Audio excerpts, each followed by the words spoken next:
Build One South Africa leader Mmusi Maimane remains optimistic that parties will be able to reach a workable solution regarding the budget following yesterday's meeting with the ANC. He's also eager to present alternatives to the proposed 0.5% increase in value-added tax, which he believes could generate around 120 billion rands in revenue. Maimane joins us live now. A very good afternoon to you, Mr. Maimane. Thanks very much for your time. Let's start with that meeting with the ANC. Who called the meeting and what exactly or specifically did you discuss?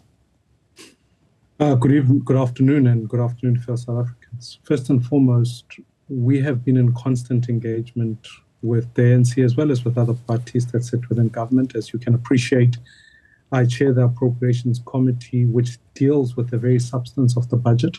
And secondly, I'd been engaged with the Chief Whip of the ANC even over the weekend, to which we felt that the good course of direction was for him to call a meeting with all the parties that have supported the budget. Some of those parties are not within the GNU, and to be able to chart our way forward as to how we get the various items that we need to present before the committee are then worked through so that we can achieve what is most important, a sense upon which we reduce expenditure to be able to ameliorate or take away the need for VAT, so that through that legal mechanisms of the Money Bills and Related Matters Act, we can then be able to engage Treasury and the Ministry of Finance substantively to shield South Africans from the 0.5% hike. So that was the starting point about the meeting, but it also doesn't finish there. I think there's a genuine commitment about saying we cannot tax our way to prosperity. We need an economic model that enhances growth.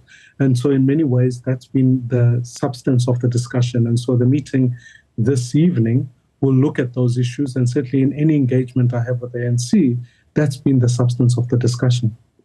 What for you will address your concern around VAT, but at the same time, bring into the fiscus that amount of money that Treasury says is needed for this budget? What are you putting on the table? Yeah, the budget is a 3-year cycle, right? All of us know when we talk about the budget that we're looking at a 3-year cycle. So there are things you need to do in year one, and then there are things that you start to adjust in year 2, and then the outer year, which is year 3. So our starting point is to look at the revenue side of things. We are clear that personal income tax is not sufficient revenue to compensate for government expenditure. So I don't think not adjusting for inflation around those issues is a workable thing. The solution we've put on the table with regards to increasing revenue is to actually make a broader declaration of online gambling to include sports betting and other aspects, because currently at this point in time, if you don't declare that, if it's declared a sin tax, it brings in just only 4.6 billion rands. Whereas if you started to include online gambling and sports betting, you could end up raising that revenue to closer to about 64 billion to 85 billion in the medium term. So it's our first opportunity to say, given that punters are betting, let's declare it a sin tax and then begin to leverage that tax. That will compensate, more than compensate for the VAT hike. On the expenditure side, we look at items like the expended funding towards the National Empowerment Fund that moves really from a budget of 1.5 billion to 20 billion. And what we're saying in that regard is that the capacity is not built, so you can do that over the medium term. You can reduce the number of missions that South Africa has on diplomats' point of view. That will happen in the medium and the third term so that you can reduce that expenditure. But ultimately, it's also about looking at some of the efficiency items. So the thing that we've seen happen is that when you prioritize funding towards SARS have already increased their revenue more than what they expected to do. So there is, if you like, a little bit more of a surplus that we can talk about.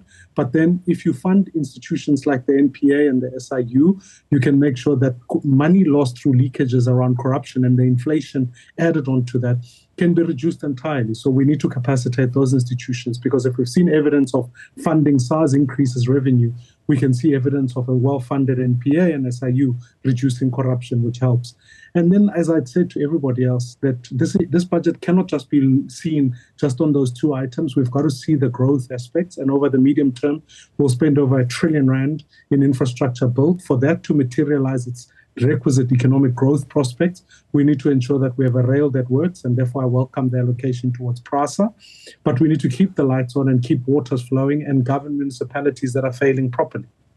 Did those ideas resonate with the ANC in your conversations with their chief whip? Absolutely. And I think that there's a genuine commitment on all parties to say we've got to find a solution and we've got to work together. And there's an attraction towards saying, fine, we're hearing each other. Now let's begin to find what the legal framework is. Remember, the Money Bills Act gives us capacity to say, whatever amendment you make, you can give the Minister of Finance notice, and then that Minister of Finance has to inform the related minister of the impacts that there are. And so within 48 hours, we get a response, and then we can begin to make adjustments. It's the same. Even Treasury have written to us about a mistake that they found in the budget. Now they write to us so that we can begin to help Parliament make that decision. The bill now sits in Parliament. It doesn't sit in court. It doesn't sit anywhere else. And therefore, when people want to run to a court or go elsewhere, it's not helpful in the sense that we've got to work the parliamentary processes to make sure that the Division of Revenue Bill, the Appropriations Bill, plus the taxation amendment laws are well worked to achieve what we all want to achieve. And I think certainly from the chief whip of the ANC and the leadership of the ANC, and certainly the parties within the GNU, there seems to be a resolution to say, let's work together to find solutions that work for all South Africans. But it requires us staying in the room, having a conversation, and working our way forward. But there are people within the ANC leadership structures who believe that it's about time the DA should be out of the GNU. What is your attitude? Well, I think that it's very difficult to sustain an argument that says you reject a fiscal framework which gives you the macroeconomic type, take your GNU partner to court and hope that it engenders trust amongst coalition partners. I think what we need more than anything now is stability. This idea that within the GNU, when each party is aggrieved, it wants to move out, it wants to do this, certainly doesn't. It exacerbates the situation. And South Africans are looking for a stable government.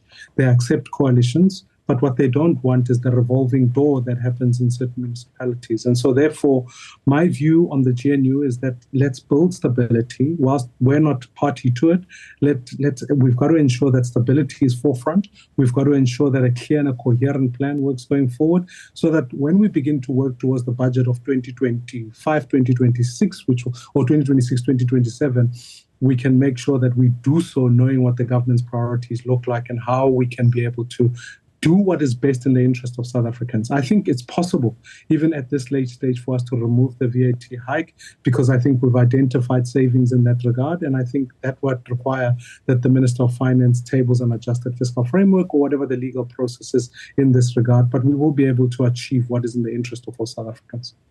I know it's a tricky one, given that you are the DA's former leader, but do you think that we are better off, or will be better off, or worse with or without the DA? I think it's not for me to decide which party is suited within the GNU or not. What is for me to look at is to what brings the most stability. And if the ANC and the DA simply cannot remain stable in a relationship where one party seems to be always wanting to go to court, always wanting to walk out of the relationship, performing threats and acting in opposition, I don't necessarily think that helps stability. I think we've got to make a tough decision here and move ahead. And even if the DA were to stay, I've already said that I will work with both the parties that remain, or all parties that remain. But it cannot be at the cost of saying that it's this marriage that when people look at it publicly, they think they're asking themselves, when is it going to end? Rather than asking themselves this principal question, which is, what is it going to deliver? And that's got to be the focus. And so for me, the call is, let's end the showmanship. Let's begin to get to work for South Africans. Mmusi Maimane, let me thank you very much for your time. Really appreciate it.